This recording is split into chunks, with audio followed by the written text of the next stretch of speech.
Have you ever wondered how Native Americans survived freezing nights in the middle of nowhere, with nothing but a simple teepee? Imagine the cold biting at your skin, the wind howling outside and inside. An ancient secret technique that let them slip into a dark, almost magical sleep to survive the harshest winters. Tonight, you're about to uncover those hidden cold weather survival secrets, ones you probably won't survive trying yourself. So, before you get comfortable, take a moment to like the video and subscribe, but only if you genuinely enjoy what I do here. Tell me where you're watching from and what time it is. Now, dim the lights, maybe turn on a fan for that soft background hum, and let's ease into tonight's journey together. Hey guys, tonight we step into the cold, silent darkness of the northern plains, a place where the wind cuts through even the thickest layers of clothing and the stars burn with a sharp, icy clarity.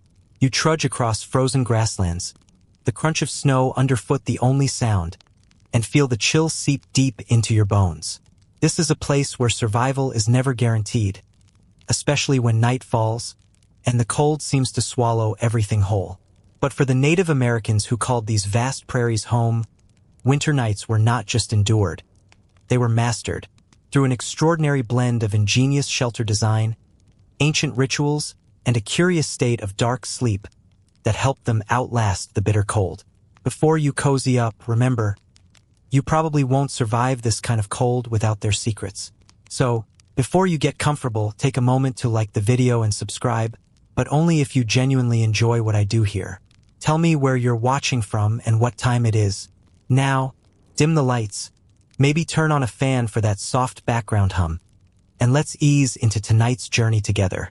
The northern plains stretch wide and open, with rolling hills and endless skies that turn dark early in winter. Temperatures here routinely drop well below freezing, sometimes reaching bone-numbing lows that would have spelled certain death without the right knowledge. You're no stranger to the cold, but this is a whole different level. Imagine nights so long and cold that your breath freezes midair, and every sound is muffled by snow. To survive here meant mastering not just the elements but your own body's rhythms.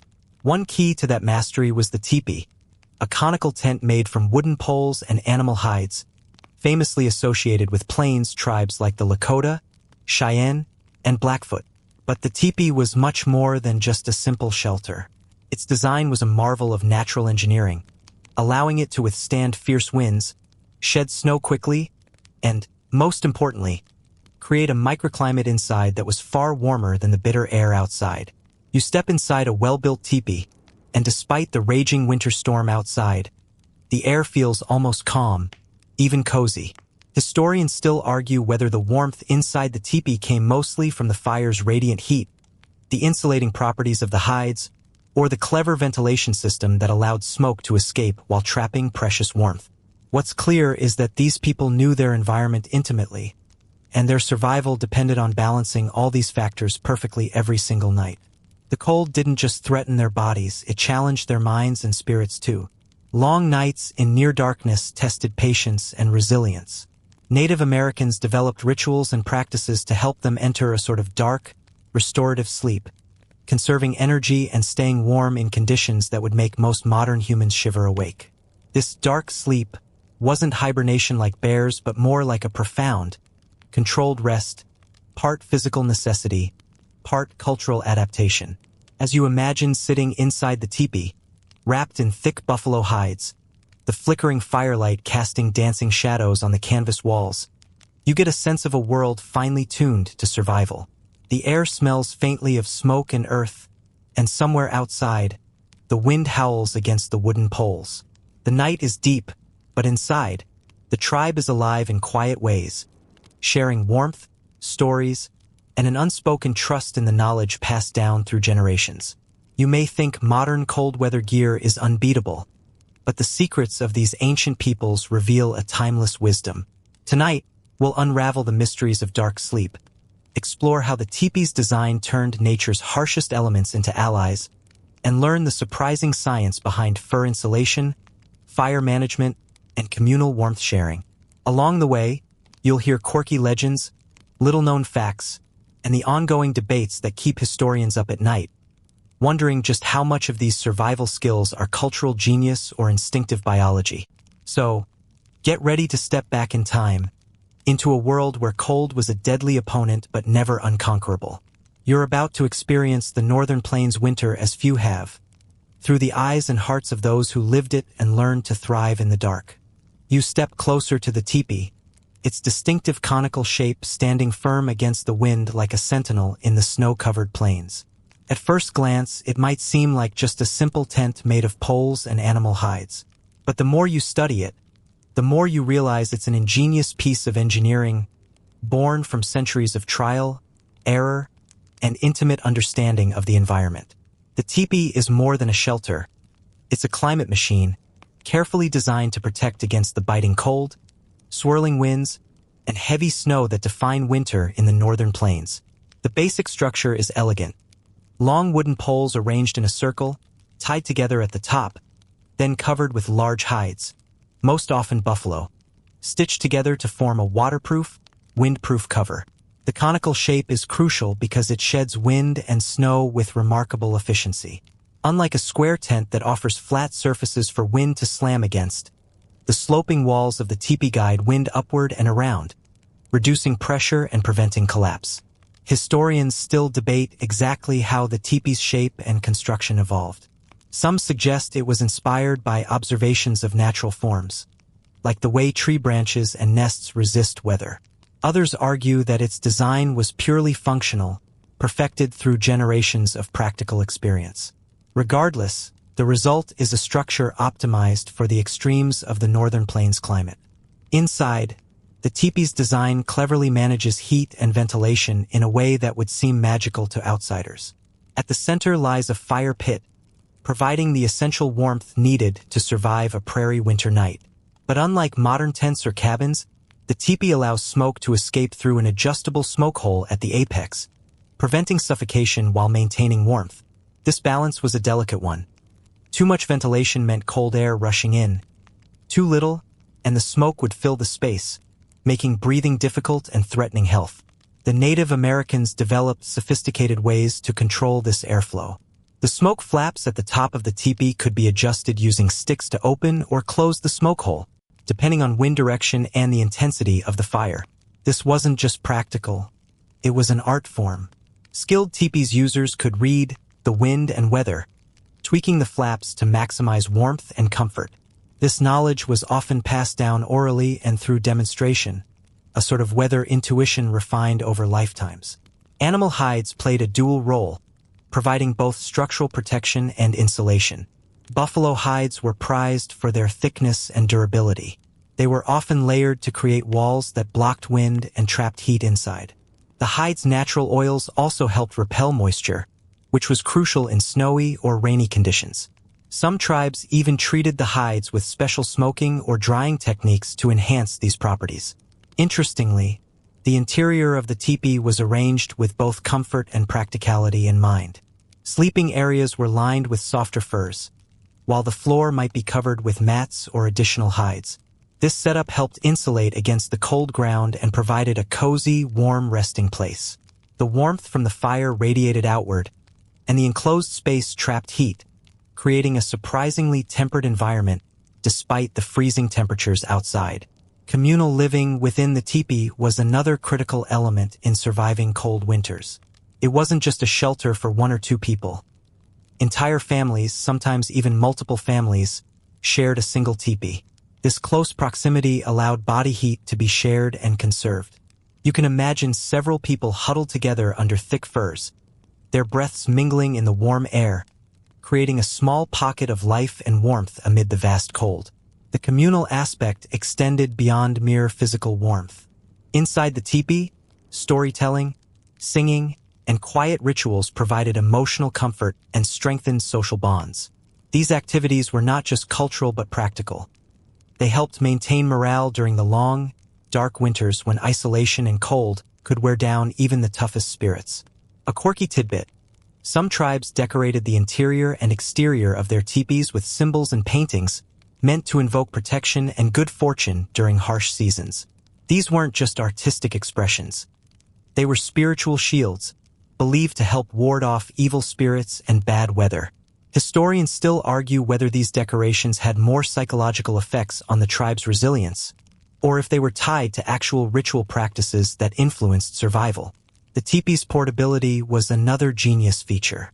Because many plains tribes were nomadic, following buffalo herds and seasonal resources, the shelter needed to be easy to dismantle, transport, and reassemble.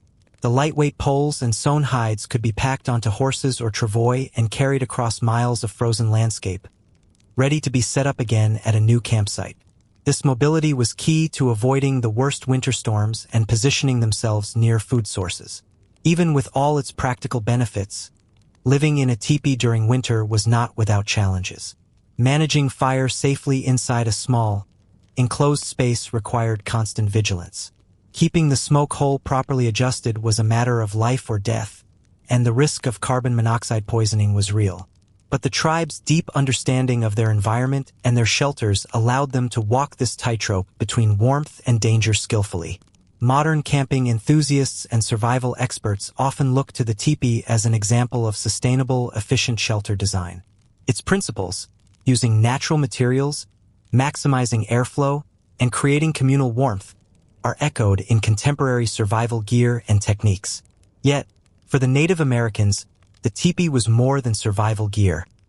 It was a home, a cultural symbol, and a testament to their resilience in the face of nature's harshest tests. So, the next time you see a teepee, remember it's not just a tent. It's a story of ingenuity, adaptation, and deep harmony with the natural world. A beacon of warmth and shelter in some of the coldest places on Earth. You settle deeper into the story, feeling the cold night pressing just beyond the walls of the teepee, and begin to understand one of the most intriguing survival strategies used by Native Americans on the northern plains: the mysterious practice of dark sleep. This isn't your ordinary sleep, the kind where you toss and turn, dreaming of summer days.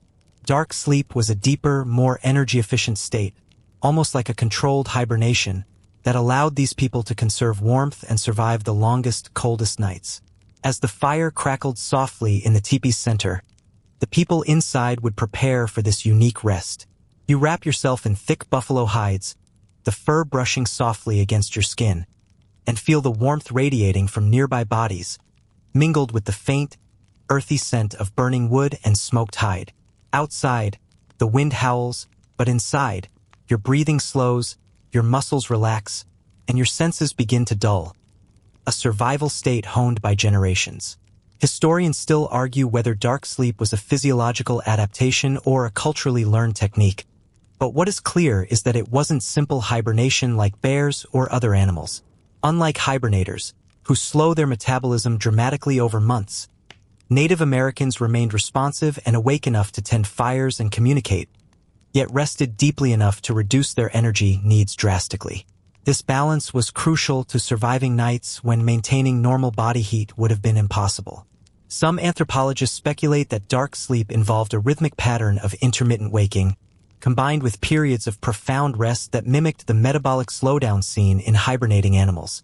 This pattern might have been supported by rituals or breathing techniques designed to calm the nervous system, slow the heart rate, and reduce the body's need for food and warmth. Imagine lying still, feeling your heartbeat slow, the world narrowing down to the gentle glow of firelight and muffled sounds of wind and footsteps. Supporting this idea are accounts from early European settlers and explorers who noted how some Native Americans seemed to survive brutal cold spells with little complaint, appearing to enter a state of profound rest that baffled observers. One quirky tidbit comes from reports of tribesmen who would shiver visibly before entering sleep, almost like a physiological trigger to shift the body into this energy-saving mode. The practice of dark sleep was likely tied to seasonal cycles and the natural environment. During the harshest months, conserving energy was not just wise, it was essential. Food was scarce, hunting was difficult, and prolonged exposure to cold could easily prove fatal. By mastering this form of sleep, these communities could stretch limited resources and reduce the risks of frostbite and hypothermia. Beyond the physical, dark sleep had a spiritual dimension as well. Rituals performed before bedtime, involving chants, prayers, or smudging with sacred herbs, helped prepare the mind and body for this deep rest. The psychological comfort derived from these traditions was as important as the physical technique itself, creating a sense of safety and connection in the cold darkness. The line between body and spirit blurred in these moments, offering resilience against the harsh environment. One fascinating debate among historians concerns whether dark sleep was unique to the Northern Plains tribes or more widespread among indigenous peoples in other extreme environments. Some suggest parallels with Arctic groups who used different but equally clever methods to endure long, dark winters, while others believe dark sleep was a distinct cultural innovation tied to the teepee-dwelling nomads. Modern science is only beginning to understand how humans might voluntarily modulate their metabolism and consciousness in such ways. Techniques similar to dark sleep have been explored in medical research on hypothermia and energy conservation, but the Native American practice remains a striking example of human adaptability long before modern technology. As you imagine yourself drifting into this controlled rest, you sense the profound wisdom hidden in simplicity. How a few carefully observed techniques and a deep harmony with nature allowed people to thrive where survival seemed impossible. Dark sleep wasn't just a way to pass the time. It was a key to unlocking life itself in a world of ice and snow. Later, when you hear tales of ancient winter survival, remember this. Beneath the quiet, wrapped in furs and firelight, lies a state of being both mysterious and practical, a testament to the enduring human spirit and its unyielding will to survive. You watch the firelight flicker inside the teepee, the warm orange glow casting long, dancing shadows on the sewn buffalo hides. But that gentle glow comes with a hidden challenge: smoke. Managing fire inside such a confined space was a delicate dance between warmth and danger, between comfort and suffocation. The way Native Americans handled smoke and fire wasn't just practical. It was intertwined with ritual, belief, and an almost spiritual respect for the elements that sustained and threatened them. The fire pit sat carefully in the center of the teepee floor, a modest but vital source of heat. Sparks floated upward toward the teepee's apex, where an adjustable smoke hole allowed smoke to escape. But this hole was more than a simple vent. It was part of a finely tuned system, crafted over generations to balance airflow, maintain warmth, and keep the air breathable. Too small an opening and smoke would fill the teepee, causing coughing, headaches, and worse. Too large, and the cold winter wind would rush in, cooling everything down and making it nearly impossible to keep warm. Smoke management was an art and a science. The smoke flaps, two triangular pieces of hide attached near the top, could be manipulated with poles from the outside, adjusted according to wind direction and weather conditions. Skilled teepee dwellers could read the wind and anticipate how it would shift during the night, tweaking the flaps to catch drafts or block gusts, creating a kind of natural ventilation system. This knowledge wasn't written down but passed orally, through stories, songs, and hands-on teaching. But smoke was more than a nuisance or hazard. It had a spiritual significance too. Smoke was believed to carry prayers and messages to the spirit world. The flickering fire and swirling smoke created a sacred atmosphere inside the teepee, a space where the physical and spiritual intertwined. Before lighting the fire, rituals might involve offerings or chants to honor the fire spirit, asking for protection, warmth, and health through the harsh winter night. Interestingly, some tribes burned specific types of wood or herbs to influence the smoke's properties. Certain woods were thought to purify the air or ward off evil spirits, while herbs like sage or sweetgrass were smoked to cleanse the space and the people inside. The scent of burning sage is familiar even today, often associated with Native American ceremonies. Historians still argue about how much of this smoke management was purely spiritual versus practical, but in many cases the two were inseparable. On a practical level, the smoke also helped repel insects. Even in the cold, biting insects could become a nuisance, especially near water sources. The smoke scent and particulates kept bugs at bay, making the teepee interior more comfortable. This added a layer of complexity to fire management, choosing the right fuel not just for heat but for its scent and smoke quality. The fire itself was carefully maintained throughout the night. A dying fire could plunge the teepee into freezing darkness, while an overly aggressive blaze might fill the space with smoke or spark a dangerous fire. Someone, often the elders or designated firekeepers, was responsible for tending the fire, feeding it small amounts of wood to keep it burning steadily, and ensuring the smoke flaps were adjusted as needed. Sometimes, when temperatures dropped to their harshest lows, the fire would be kept low and smoldering rather than roaring, conserving precious wood and reducing smoke production. This slow burn generated steady warmth without choking the occupants. The crackle and hiss of the fire were constant companions, as familiar as breathing itself. The balance between fire, smoke, and air quality was so crucial that some historians compare the teepee to an early form of HVAC, heating, ventilation, and air conditioning system, engineered entirely without metal or modern materials. It's a testament to the intimate relationship between people and their environment, a partnership based on observation, experience, and respect. Quirky stories passed down speak of warriors who tested their skill by sleeping through the coldest nights without a fire at all, relying solely on dark sleep and body heat sharing. While not common, these tales highlight the varied approaches to managing cold and smoke. You can imagine the whispered bets around the fire, challenging each other to endure more extreme conditions. As you sit inside the smoky, warm teepee, you realize how much survival depended on these small, continuous adjustments. Flipping a smoke flap here, adding a pinch of sweetgrass there, listening to the wind's subtle cues. Every element worked in harmony, a delicate balance between fire's life-giving warmth and its suffocating smoke. Later, when you think of winter survival, remember that fire and smoke weren't just practical tools but sacred forces, demanding respect, skill, and mindfulness.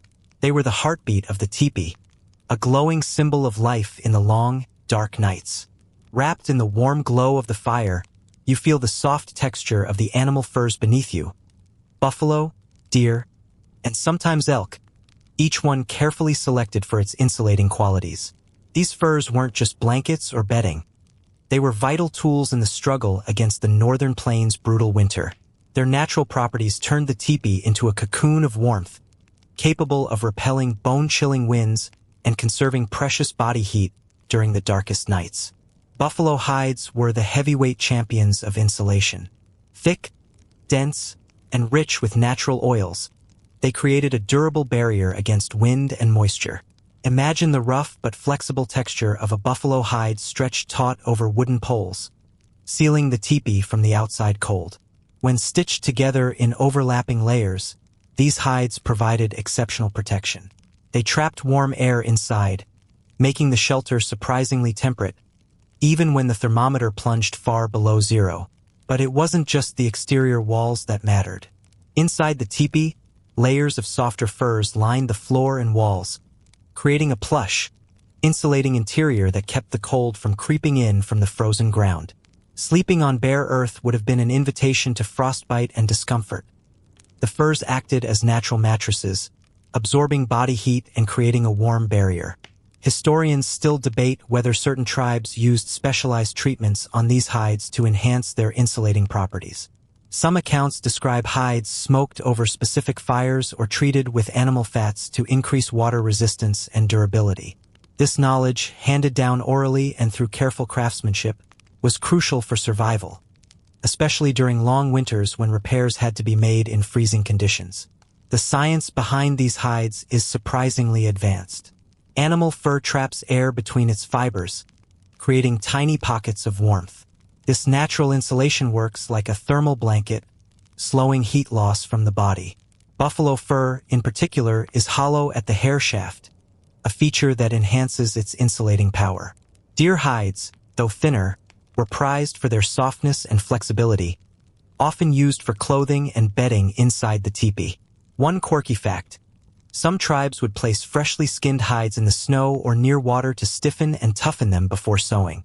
This might seem counterintuitive, but the cold curing process helped preserve the hides and prepare them for harsh weather. Imagine the patience required, working with raw materials in temperatures that would freeze your fingers in minutes. Beyond their physical warmth, these hides carried cultural and spiritual weight. The buffalo was sacred to many plains tribes, symbolizing abundance, strength, and life itself.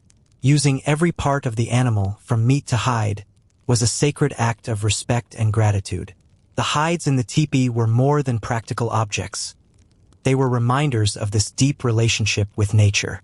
You can almost hear the whispered debates among historians about how much of the buffalo hide's importance was cultural versus practical. Some argue that the spiritual significance elevated the hide's role in survival, giving people a psychological edge in the fight against winter's cruelty. Others emphasize the undeniable physical properties that made buffalo hides superior insulation. In addition to insulation, hides were crucial for protection against the elements when outside the teepee. Heavy cloaks made from layered hides shielded wearers from snow and wind, and moccasins lined with fur kept feet warm during treacherous winter hunts. The entire wardrobe was designed with winter survival in mind, extending the protective barrier beyond the teepee's walls. Another fascinating detail: the use of deer hides for children's clothing was common, as their softness and flexibility suited smaller bodies. Parents would often wrap infants in multiple layers of fur, creating portable nests of warmth that could be carried outside or moved easily. The interplay of these natural materials with human ingenuity highlights a sophisticated understanding of survival ecology long before modern science. The way Native Americans utilized animal furs was a form of biomimicry, harnessing nature's own insulation techniques to thrive in extreme environments. You might wonder how this compares to modern cold-weather gear. Synthetic materials like Gore-Tex and Thinsulate are designed to mimic these natural properties but often fail to match the breathability, moisture resistance, and durability of animal hides. Today's outdoor enthusiasts sometimes turn back to traditional knowledge, blending modern technology with ancient wisdom. In the end, the use of animal furs inside the teepee was a cornerstone of cold-weather survival, combining physics, craftsmanship, culture, and respect for the natural world. It was a perfect example of how indigenous peoples turned every resource at their disposal into life-saving tools. So, next time you see a buffalo hide or feel the soft fur of a deer, remember that these materials carry the warmth of countless winters, the ingenuity of survival, and the spirit of a people who knew how to live with, not against, the cold. Inside the teepee, the warmth isn't just about shelter and furs, it's also about people. You find yourself surrounded by a small cluster of bodies, each breath visible in the chilly air, their warmth mingling to create a shared heat that becomes a vital shield against the bitter cold. This communal body heat sharing was a cornerstone of winter survival, turning individual fragility into collective resilience. The concept is simple but powerful. When temperatures plunge, clustering together conserves heat by reducing the surface area exposed to the cold. Imagine a family huddled side by side, wrapped tightly in thick buffalo hides, their bodies pressed close enough that the warmth of one becomes the warmth of many. It's not just physical closeness. It's a deliberate practice strategy passed down through generations. This arrangement wasn't random or uncomfortable. Native Americans understood human thermoregulation intuitively, and sleeping positions were optimized to maximize heat retention. The eldest or the most vulnerable, children and the sick, were placed in the center, surrounded by others whose body heat created a natural buffer. You could almost hear whispered advice: keep close, but don't crowd too tight. Remember to breathe. Historians still debate the exact details of these sleeping arrangements, as early European observers sometimes misunderstood or misreported them, sometimes viewing communal sleeping as a cultural oddity rather than a survival necessity. However, anthropological studies confirm that communal warmth sharing was widespread among plains tribes and remains a survival tactic in many cold climate societies worldwide. The science behind this is straightforward. Humans lose heat through radiation, conduction, convection, and evaporation. By clustering together, especially in insulated environments like a teepee lined with furs, much of this heat loss is minimized. Shared body heat reduces the metabolic energy each person must expend to maintain core temperature, an invaluable conservation of energy during scarce winter months. Body heat sharing also extended beyond sleep. During cold days, people would gather around the fire, sitting or lying close, their bodies forming a living barrier against the chill. Even during communal activities, proximity was key to preserving warmth. In some tribes, dances or ceremonies involved close physical contact, which inadvertently helped with heat conservation. The use of shared sleeping spaces also had social benefits. It reinforced bonds between family members and tribe members, fostering a sense of security and cooperation essential for psychological endurance during long winters. Feeling warmth from others was more than physical, it was emotional. In the dark, cold nights, that shared heat was a comforting reminder that no one faced the harshness alone. One quirky detail: some tribes used specially woven mats or layers of fur placed between individuals, creating insulating heat pockets that enhanced the warmth without sacrificing comfort. These mats might have been decorated with symbolic patterns, blending function with cultural meaning. Interestingly, the communal sleeping practice also helped prevent hypothermia-related deaths during cold snaps. In modern survival science, hypothermia is one of the leading causes of death in cold environments, and reducing heat loss through body clustering is a known preventative measure. The Native Americans mastered this long ago, without thermometers or modern gear. Another fascinating aspect is how this strategy dovetailed with the Tipi's ventilation system. The smoke hole and flaps were adjusted to allow fresh air while retaining heat from both the fire and the clustered bodies. Balancing air quality and warmth was a constant challenge. Too little ventilation meant smoke buildup, but too much chilled the air. The communal heat made it easier to maintain this balance. Body heat sharing also influenced sleeping attire. Layers of animal hides weren't just for insulation from the cold ground or outside air, but also for trapping the warmth generated by multiple bodies. The overlapping furs created microenvironments of warmth that were greater than the sum of their parts. The cultural implications of this practice go deeper. Sleeping closely together reinforced the tribe's social structure, reaffirming roles and relationships. Elders in the center received care and protection, while younger members formed protective layers around them. This physical arrangement mirrored the social values of respect, care, and communal responsibility. Modern survival experts often highlight the importance of this technique in extreme cold weather situations, but it remains underappreciated in everyday life. Most people today sleep alone or in small groups, separated by walls and blankets that block physical warmth transfer. The Native American approach teaches us the power of physical closeness, not just for survival, but for comfort and connection. As you imagine lying side by side with your family in the teepee's warm embrace, you realize that survival was a shared experience, literally and figuratively. The simple act of body heat sharing turns the harshest cold into a collective challenge, made bearable through closeness, care, and ancient wisdom. So, the next time you think about staying warm, remember that sometimes the best insulation isn't a high-tech jacket. It's the warmth of those around you, wrapped in layers of fur and trust, creating a living, breathing furnace against the cold. As the cold winter deepens outside the teepee, your survival depends not only on shelter and warmth, but also on what you put into your body. The traditional winter diet of the Native American Plains tribes was carefully adapted to fuel endurance through the harshest months, balancing energy needs with the realities of scarce resources. Understanding this diet reveals how nutrition played a crucial role in cold weather survival and even influenced sleep quality during those long, dark nights. At the heart of the winter diet was buffalo meat, a dense, nutrient-rich source of protein and fat that sustained hunters and their families when plants were dormant and game scarce. Unlike lean meats, buffalo provided a substantial amount of calories essential for maintaining body heat. The fat content was especially important, as fats burn longer and produce more heat during digestion, making them ideal fuel for cold weather.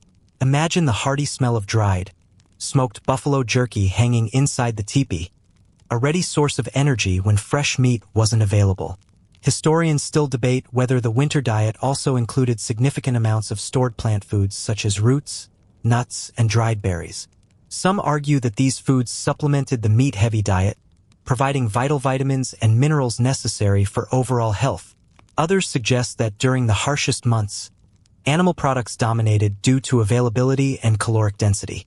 Regardless, tribes developed sophisticated food preservation techniques, including drying, smoking, and storing foods in cool, dry pits to extend their shelf life through winter. One quirky detail involves the consumption of pemmican, a concentrated mixture of dried meat, fat, and sometimes berries. Pemmican was a portable, high-energy food that hunters carried during long treks. Its dense calories could sustain a person for days with minimal preparation, making it indispensable for survival. This nutrient-rich paste might seem unusual to modern tastes, but it was a survival powerhouse, combining protein, fat, and a touch of sweetness. Cold weather also influences digestion and metabolism. Eating heavier, fattier meals helps generate body heat through a process called diet-induced thermogenesis. Essentially, your body burns calories digesting food, which produces heat. This biological effect helped Native Americans maintain their core temperature despite freezing conditions. Foods rich in fat and protein maximize this effect, while carbohydrates, though useful, tend to produce less sustained warmth. Before sleep, lighter meals were common to avoid discomfort and digestive strain. Some tribes consumed herbal teas or broths made from medicinal plants believed to promote restful sleep and aid digestion. These brews often contained roots and barks with calming properties, highlighting the intricate connection between diet, health, and sleep practices. The timing of meals was also strategic. Hunters might eat heartier meals before venturing out into the cold or before long nights of dark sleep. During the day, smaller snacks sustained energy, while evenings were reserved for communal feasts that nourished both body and spirit. This rhythm helped regulate metabolism and optimize energy use across the demanding winter cycle. Psychological effects of food should not be underestimated. Sharing meals within the teepee reinforced social bonds and created moments of warmth and comfort in an otherwise harsh environment. Food was more than fuel. It was a symbol of life, care, and continuity. These shared meals, often accompanied by storytelling and song, lifted spirits and helped sustain hope through the darkest months. Some historians still argue about how closely the winter diet aligned with modern nutritional principles. While contemporary science values balance and diversity, survival diets of the past prioritized caloric density and availability over variety. Yet, the Native American approach cleverly balanced necessity with resourcefulness, using every available food source wisely. Another intriguing tidbit: some tribes consumed animal organs, liver, heart, and kidneys, which are rich in vitamins and minerals often lacking in muscle meat. These nutrient-dense foods supported overall health and immunity, crucial during cold, stressful seasons when illness could be deadly. Winter hunting itself was a skillful endeavor, requiring knowledge of animal behavior, weather patterns, and tracking.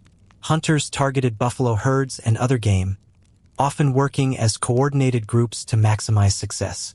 The success of these hunts directly influenced the teepee's food stores and, by extension, the quality of life and survival chances during winter. As you imagine sitting around the fire, chewing on dried meat and sipping herbal tea, you appreciate how deeply intertwined food, warmth, and survival were.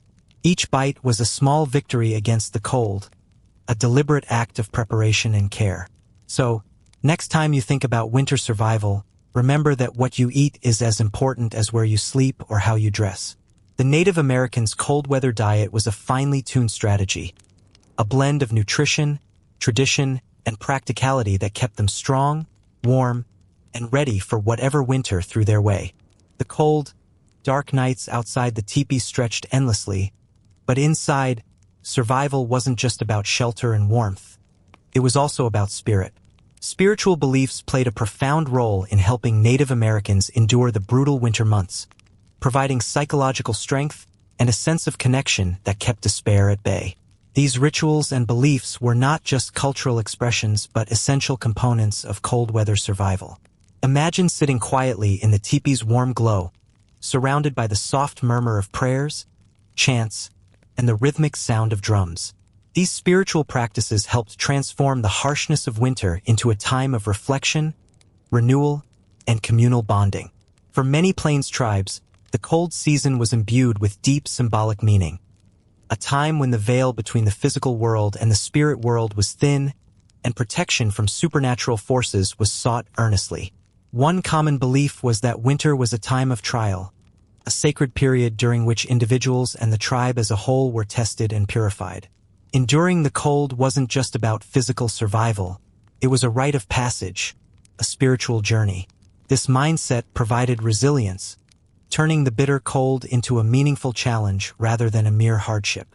Rituals before sleep often included smudging with sacred herbs like sage, sweetgrass, or cedar, believed to cleanse the space of negative energies and invite protective spirits. The smoke from these herbs filled the teepee with a calming scent, reinforcing the sense of safety and spiritual protection. These ceremonies helped calm anxious minds and prepare the body for the restorative dark sleep discussed earlier.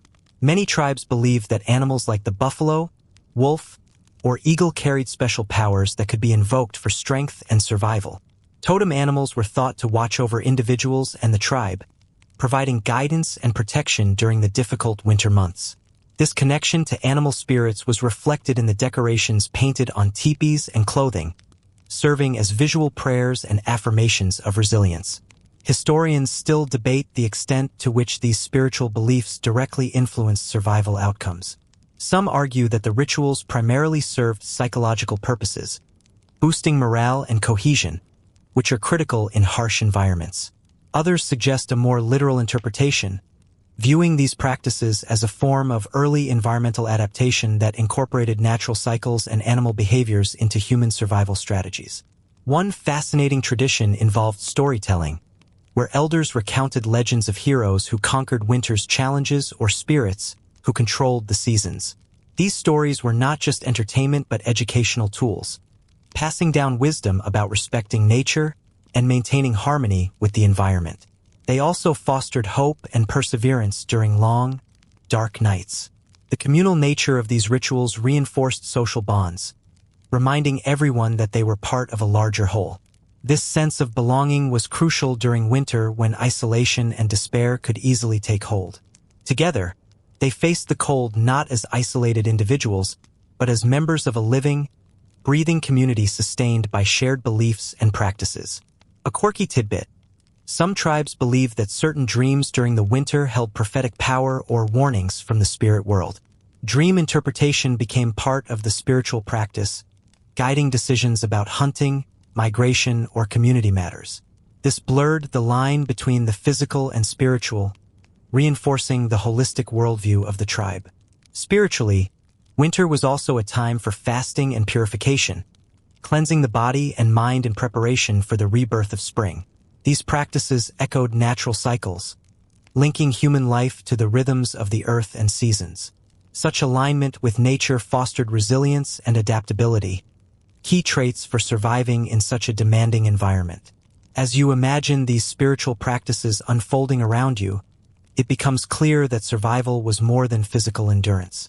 It was a dance of mind, body, and spirit, a holistic approach that nurtured hope, strength, and connection amid the cold darkness.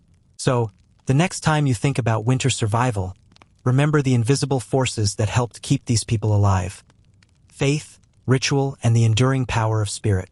In the long, cold nights, it was this inner fire that often burned brightest. As the wind howls outside, rattling the teepee's hides, your thoughts turn to the crucial art of fire management. Not just lighting a fire, but sustaining it through long, frigid nights when every ember counts. Fire was the heart of the teepee, providing warmth, light, and a connection to the natural world. But managing it required skill, attentiveness, and an intimate knowledge passed down through generations. For a fire poorly tended could mean a cold, deadly night. Starting a fire in the snowy, often windy conditions of the northern plains was no simple task. The wood had to be dry, and finding or preparing it in winter was a challenge.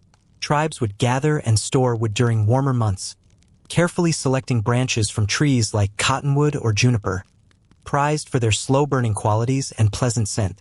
This foresight was a matter of survival. Running out of fuel on a cold night could be fatal. You imagine the tactile experience: rubbing sticks together, striking flint, or using fire drills to coax sparks and flames from dry tinder.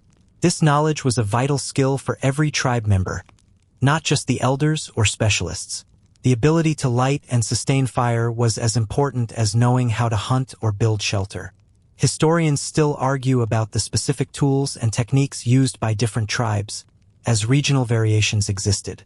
Some groups used fire drills, others flint and steel, and many relied on the traditional method of fire plowing. Regardless of method, the process was often ritualized, reflecting the fire's sacred role in daily life. Once lit, the fire had to be managed carefully inside the teepee. Too large a blaze could overheat the small space or cause dangerous sparks, Too small and warmth would be insufficient. The firekeeper's job was to feed the fire steadily, adding small amounts of wood to maintain a consistent burn. This careful balance was a nightly ritual, requiring constant attention and experience. The fire's placement at the tipi's center was strategic. It radiated warmth outward, and the conical shape of the structure helped trap heat inside. Smoke rose through the smoke hole, but the flaps were adjusted to direct airflow and retain as much warmth as possible. The fire was more than heat. It was the center of social life, gathering point for storytelling, ceremonies, and planning. You might find it surprising, but fire management also played a role in pest control. The smoke helped keep away insects that could irritate and distract the inhabitants. Even in winter, biting insects could be a problem near water sources or in milder spells. The right balance of smoke and warmth made the tipi a more comfortable refuge. Fire was also essential for cooking and food preservation. Preparing meals by fire allowed meat to be cooked safely and dried or smoked for storage. These processes not only ensured nutrition but also created the dried meats and pemmican crucial for winter survival. One quirky fact: some tribes incorporated fire starting into rites of passage for young members, teaching respect for the flame's power alongside practical skills. Successfully lighting and maintaining fire was a mark of maturity and responsibility, closely tied to survival. Maintaining fire in extreme cold required knowing how to protect the woodpile from snow and moisture, often by building shelters or storing wood in hollowed logs. This attention to detail highlights the proactive mindset needed to thrive during harsh winters. The presence of fire also influenced social dynamics. The firekeeper often held a respected position within the group, entrusted with the well-being of the community's warmth and safety. This role combined practical skill with symbolic responsibility, embodying the tribe's trust and cohesion. Modern survivalists often overlook these nuanced practices, focusing on fire-starting kits or synthetic fuels. But the Native American methods remind us that fire is more than a tool. It's a living element requiring respect, care, and knowledge to truly harness its life-giving power. As you picture the fire flickering in the tipi center, you realize it was the pulse of winter survival, a constant companion, guardian, and symbol of life amid the cold darkness. As the cold deepens and the snow piles higher outside, your attention shifts to another remarkable feature of the tipi's design: its portability and adaptability. The very shape and materials of the tipi were crafted not only to survive winter but to allow swift movement across the unforgiving northern plains. This mobility was vital for following the ever-moving buffalo herds and avoiding deadly winter storms. You watch as the inhabitants begin the process of dismantling the tipi, a practiced routine honed through countless moves. The long wooden poles, once firmly tied together at the apex, are untied and leaned carefully in bundles. The heavy buffalo hides that formed the tipi's walls are rolled up, their weight manageable thanks to the careful drying and curing techniques applied long before. This disassembly was a dance of precision and speed, essential when the weather turned hostile or food supplies dwindled. Historians still argue about the average time it took to break down and set up a tipi, but accounts from early explorers suggest it could be done in less than an hour by experienced groups.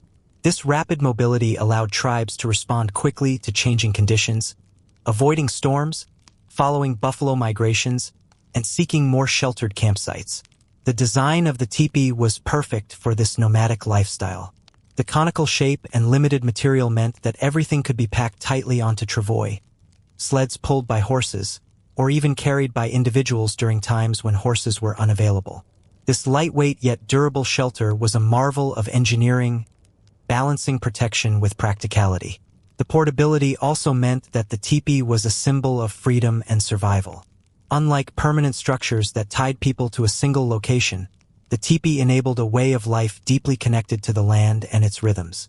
Moving with the seasons and the herds was not just practical, it was a cultural identity. A quirky detail: some tribes decorated their tipi poles with symbolic markings or carvings that told stories of family lineage, hunting successes, or spiritual beliefs. These decorations made each tipi unique, reflecting the identity of its owners, even as it was packed up and moved from place to place. The ability to quickly set up a warm, secure home was crucial during the unpredictable northern plains winters. Imagine arriving at a new campsite as dusk falls, the wind whipping cold and fast, and seeing the teepee rise from the ground like a warm beacon. The community's knowledge and skill turned survival into a shared, almost joyous ritual. This mobility also affected social organization. Because teepees were relatively easy to transport, families or small groups could form mobile camps, allowing flexibility in group size and composition. This adaptability helped tribes respond to resource availability, social dynamics, and environmental challenges, optimizing survival chances. Historians still debate how seasonal migration patterns influence teepee design changes over time. Some suggest that variations in pole length, height thickness, or smoke flap size evolved in response to the demands of different environments or the availability of materials. These subtle adaptations highlight the dynamic relationship between people, culture, and landscape. You might be surprised to learn that the teepee's portability was also a political tool. Moving camp locations could signify strategic decisions, such as avoiding conflict, forming alliances, or demonstrating territorial claims. The teepee was not just a home, it was a mobile symbol of power and presence on the plains. The nomadic lifestyle imposed by the need to follow buffalo herds and avoid harsh winter conditions shaped every aspect of life, from diet to clothing to shelter. The teepee's design perfectly mirrored this rhythm of constant movement and adaptation. Even today, the teepee remains a powerful symbol of resilience and cultural identity among many Native American communities. Its design principles have influenced modern camping gear and survival shelters, proving the enduring wisdom of its creators. So, when you think about winter survival on the northern plains, remember that the ability to move fast, light, and efficiently was as critical as fire or furs. The teepee was not just a shelter against the cold. It was the foundation of a way of life, a home on the move, a testament to human ingenuity and spirit. As you rest inside the teepee, cocooned by the layered furs and the gentle warmth of the fire, another vital survival element emerges: water. In the frozen, snow-covered plains, water was a precious and often elusive resource, essential not only for drinking but also for cooking, cleaning, and maintaining health. How Native Americans sourced, preserved, and managed water during harsh winters reveals their deep understanding of the environment and its challenges. You imagine waking before dawn, the air biting cold as the first light touches the horizon. Outside, the world is a glittering expanse of snow and ice. Water sources like rivers and lakes are often frozen over, and collecting fresh water requires ingenuity and care. Early winter might allow direct access to flowing streams, but as temperatures drop, ice thickens, and alternative methods become necessary. One common technique was to harvest snow and melt it over the fire. Although snow contains water, it requires more energy to melt and purify than liquid water, making this method a last resort. Care had to be taken to avoid consuming too much snow directly, as it can lower body temperature dangerously. Melting snow slowly over warm stones or in containers was a daily chore, vital for hydration. Some tribes used natural depressions or holes in ice-covered water bodies to scoop out water. These openings, often maintained by breaking thin ice or leveraging flowing water underneath, provided a critical source. Maintaining access points required vigilance to prevent them from freezing solid or becoming clogged with snow. Historians still debate how widespread the use of ice-cutting tools was during winter, but archaeological findings suggest that specialized implements, like sharp knives or bone chisels, were used to break ice cleanly and safely. These tools were carefully crafted to endure repeated use in freezing conditions. Water storage was another challenge. Containers made from animal stomachs or bladders, called parfleches, were used to carry and preserve water. These containers were surprisingly durable and could be sealed to prevent leakage and freezing. You can almost feel the cool, taut surface of a water bladder as it rests near the fire, ready for use. Maintaining hygiene during winter was difficult but essential to prevent illness. Water was scarce, so bathing was limited, but cleansing rituals often involved wiping with damp cloths or using herbal infusions believed to have medicinal properties. These practices balanced survival needs with health concerns, reflecting a holistic understanding of well-being. One quirky fact: some tribes believed that water collected at specific times or from certain sources had healing or spiritual properties. Water gathered during early morning or from sacred springs was treated with reverence and sometimes used in rituals for protection and purification. These beliefs underscored the interconnectedness of physical survival and spiritual health. The mental strain of winter survival made the availability of water even more critical. Dehydration impairs cognitive function, which could lead to fatal mistakes in hunting, fire management, or shelter maintenance. The knowledge of water sources and techniques to secure them was, therefore, a cornerstone of community resilience. You might be surprised that water procurement sometimes influenced camp placement. Choosing a site near reliable water, even if more exposed to wind or other risks, was a calculated decision balancing multiple survival factors. This strategic thinking reflects the nuanced decision-making that sustained life on the plains. Historians still debate whether winter water scarcity led to changes in social organization or mobility patterns. Some evidence suggests that groups might consolidate near reliable water sources during the coldest months, affecting the size and structure of camps. This social adaptation was another layer in the complex survival strategy. Water's role extended to food preparation as well. Thawing frozen meat, cooking soups and stews, and making herbal teas all required access to water. These culinary practices not only nourished the body but also warmed it from within, complementing the external warmth of fire and shelter. As you picture the careful balance of water management unfolding around you, it becomes clear that survival was an orchestration of many small but critical tasks. Each drop counted, each method honed to perfection by generations who knew that water could mean life or death. So, the next time you turn on a tap without a thought, remember the skill, patience, and respect for nature embedded in every drop Native Americans collected during the harsh winter months. Water was more than a resource, it was a lifeline woven into the very fabric of survival. Inside the teepee, the battle against cold extends beyond physical warmth and nourishment. Rest and sleep are equally vital. The concept of dark sleep was not just a matter of shutting eyes, but a carefully cultivated state designed to conserve energy, heal the body, and prepare for the next day's challenges. Your understanding of sleep within the harsh environment of the northern plains reveals how Native Americans mastered rhythms of rest that modern science is only beginning to appreciate.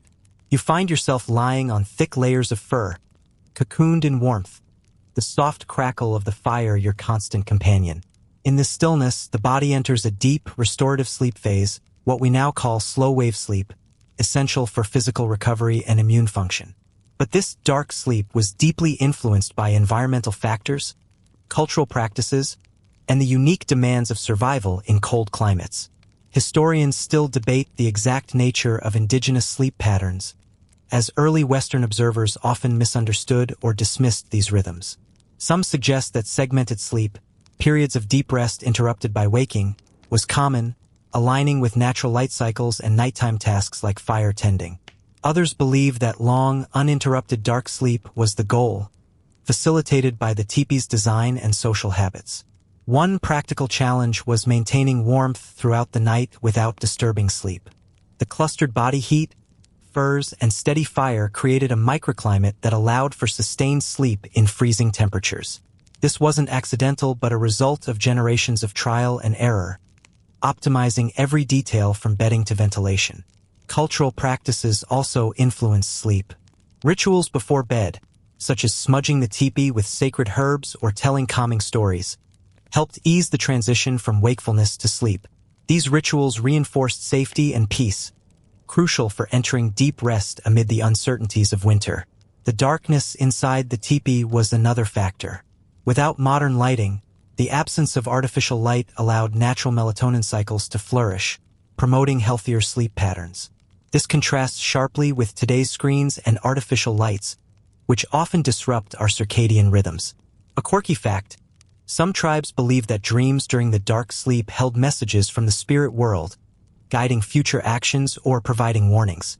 Dream interpretation was integrated into daily life, blending the physical and spiritual realms and giving sleep a sacred dimension. Sleeping in the cold also required mental fortitude. The harsh environment was unforgiving, and those who mastered the art of dark sleep gained a survival advantage. Insufficient or disrupted sleep could lead to poor judgment, reduced physical stamina, and vulnerability to illness. Body positioning was carefully considered. Sleeping curled or huddled minimized exposed surface area, preserving heat. The use of head coverings and layering of furs further insulated the body, while allowing enough freedom to breathe comfortably. Historians still argue about the impact of winter sleep patterns on social structures. Some evidence suggests that nighttime wakefulness allowed for social bonding, problem-solving, and spiritual practices, strengthening community ties during isolating months. Fire tending was another nighttime activity linked to sleep cycles. The firekeeper's role often included waking at intervals to feed the fire and adjust smoke flaps, ensuring continued warmth and breathable air.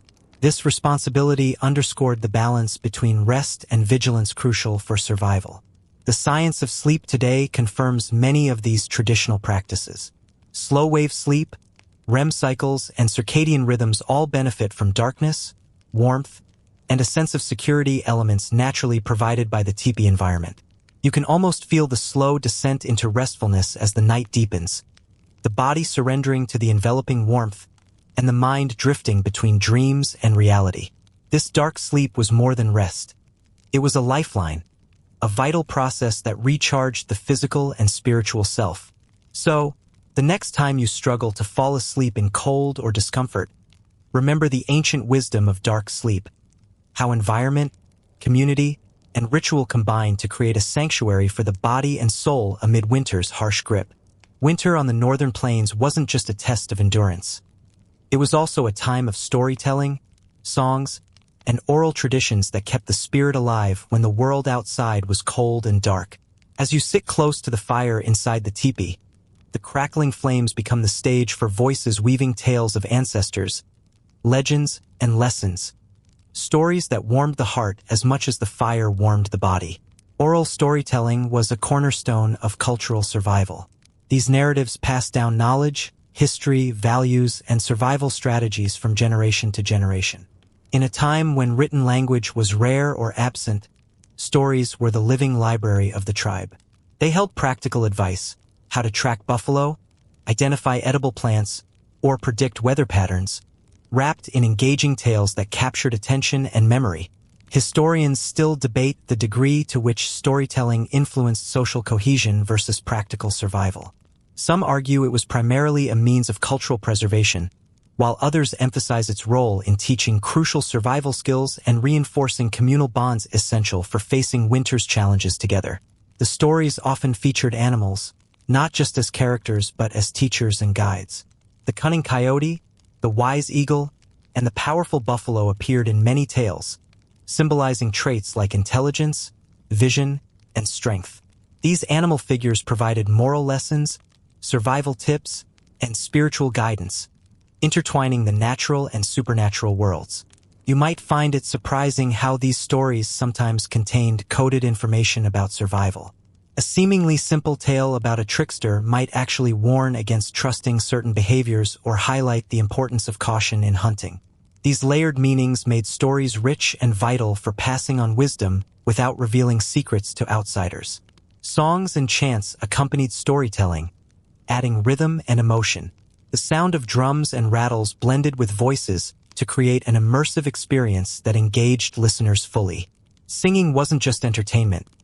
It was a communal activity that strengthened identity, boosted morale, and even had healing effects. One quirky tradition involved storytelling games where participants had to improvise or complete parts of a tale, encouraging creativity, memory, and quick thinking, skills valuable for survival and social interaction. These games also lightened the mood during long, dark nights, preventing despair. The seasonal timing of stories was significant. Winter was a natural time for gathering indoors and sharing narratives, while summer stories might focus more on hunting and travel. This seasonal storytelling rhythm helped synchronize community knowledge with the environment cycles. Historians continue to explore how these oral traditions influenced the development of modern literature and culture. Some argue that Native American storytelling contributed to the broader human tradition of myth-making, influencing narrative structures and themes worldwide. As you imagine the voices around the fire, you sense the powerful role of storytelling in nurturing resilience.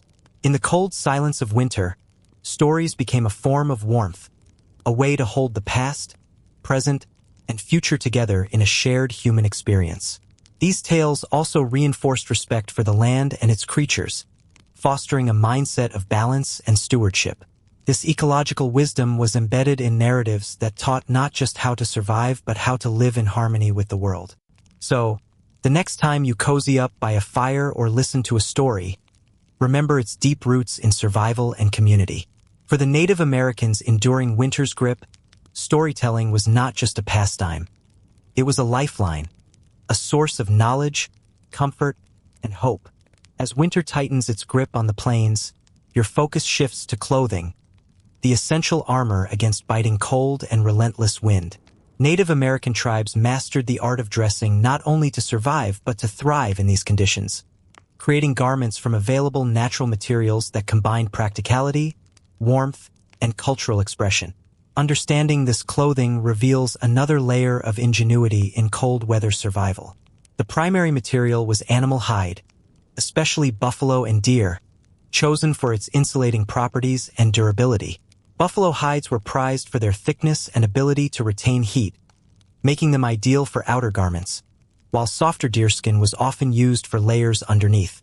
Imagine the feel of supple, worn leather layered over thick furs, tailored to protect every inch of exposed skin. Crafting these garments was a meticulous process. Hides were tanned using natural methods involving brain, smoke, or oils, transforming raw animal skins into flexible, warm clothing.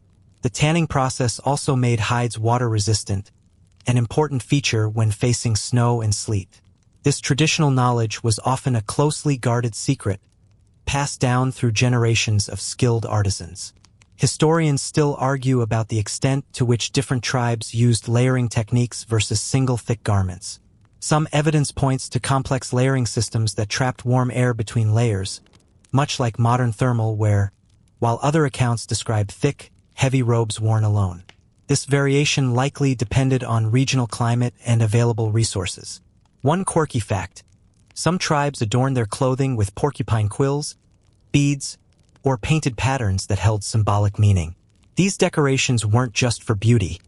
They conveyed identity, status, and spiritual protection. Wearing certain colors or symbols was believed to ward off evil spirits or bring luck during hunting expeditions. Footwear was equally vital. Moccasins made from soft hides lined with fur protected feet from frostbite and snow.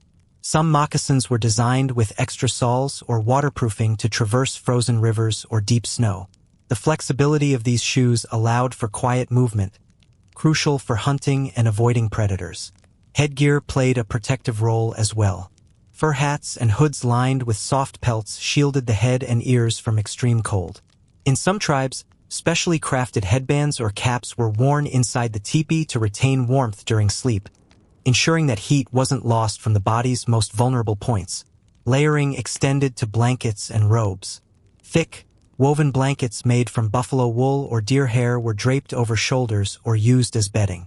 These blankets served multiple purposes: warmth during the day, insulation at night, and even as makeshift shelters or windbreaks when traveling. Cultural significance was deeply embedded in clothing choices. Garments often reflected tribal affiliation, personal achievements, or spiritual beliefs. Wearing specific regalia during winter ceremonies or gatherings reinforced social bonds and collective identity, turning practical clothing into symbols of resilience and pride. The scientific principle behind this clothing strategy is insulation, trapping warm air close to the body while preventing heat loss through conduction and convection. The combination of furs, hides, and layered garments created microclimates that kept body temperature stable even in freezing weather. You might be surprised to learn that some tribes even used plant fibers and woven materials to supplement animal hides, incorporating grasses or bark into clothing and footwear for added warmth or flexibility. These materials also played roles in ceremonial attire, highlighting the multifunctional nature of traditional garments. Historians still debate how contact with European settlers influenced Native American clothing styles during winter months. While some tribes adopted new materials like wool or cloth, many retained traditional methods, blending innovation with heritage. The care and maintenance of clothing were essential tasks. Hides had to be cleaned, dried, and repaired regularly to remain effective. Specialized knowledge about tanning, sewing, and storage ensured garments lasted through harsh winters and multiple seasons. As you imagine pulling on layers of soft, warm hides, you understand that survival was wrapped around you, quite literally, in a fabric of tradition, practicality, and cultural identity. Clothing was a dynamic interface between the human body and the harsh environment, a daily testament to resilience and ingenuity. So, the next time you bundle up against cold, remember the ancient wisdom woven into every stitch of Native American winter wear. It was not just clothing. It was a living, breathing armor against the cold, crafted with care, skill, and heart. As the final cold winds of winter blow across the plains, your journey through the survival secrets of the Native American Tipi culture comes to its natural close. The long, dark months have tested every aspect of life, from diet and shelter to spirit and skill. Now, as you sit by the dying embers of the fire, it's time to reflect on how these elements came together, weaving a tapestry of resilience that sustained generations through the harshest of seasons. Winter was a master teacher, demanding ingenuity, patience, and community. Each element, fire, food, clothing, water, shelter, ritual, was a thread in a larger design, a holistic approach to living in harmony with nature's cycles. The people who mastered these practices did not just survive. They thrived, finding strength in the cold and darkness. You feel the weight of history in the stillness of the teepee, where stories whispered by ancestors echo through time.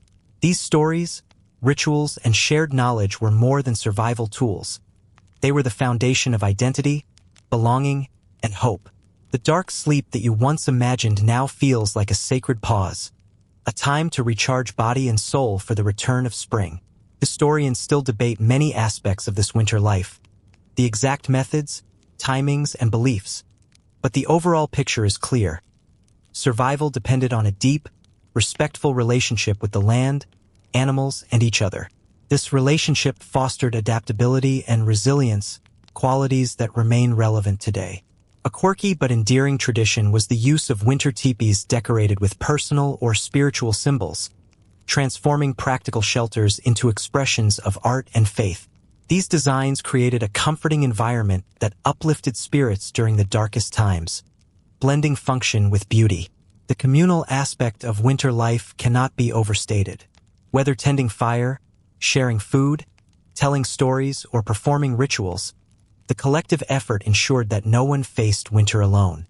This social cohesion was a lifeline, reinforcing bonds and providing psychological strength against isolation and despair.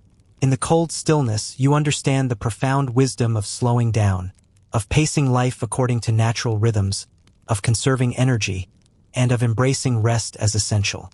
Modern life's constant rush contrasts sharply with this seasonal wisdom, offering lessons worth remembering. As the fire dwindles to glowing coals, you feel a gentle warmth lingering, a metaphor for the enduring spirit of those who faced winter with courage and care. Their survival secrets are not relics of the past, but living lessons on resilience, community, and harmony with nature. Now, dim the lights, maybe turn on a fan for that soft background hum, and let's ease into tonight's journey together. As the fire's glow fades and the cold night deepens, you settle into a quiet calm. The harshness of winter slowly softens around you, replaced by a gentle stillness that wraps the world in a tranquil embrace. Outside, the wind may howl and the snow may fall, but inside your shelter, there is warmth, both in the fire's last embers and in the memories of resilience, community, and care you've carried through this journey. You can almost feel the steady heartbeat of the teepee, the rhythm of generations who faced the same long, dark nights and harsh cold with courage and wisdom. Their survival was never just about endurance. It was about connection to each other, to the land, and to something greater than themselves. This connection, fragile yet unbreakable, sustained them when the world outside seemed most unforgiving. As you breathe slowly, the stories, rituals, and practices you've learned settle like soft snowflakes on your mind. Each detail, each lesson, is a thread in a larger tapestry of life that honors patience, respect, and harmony. The ancient knowledge isn't just history. It is a whisper carried on the wind, inviting you to remember that survival is as much about heart and spirit as it is about shelter and fire.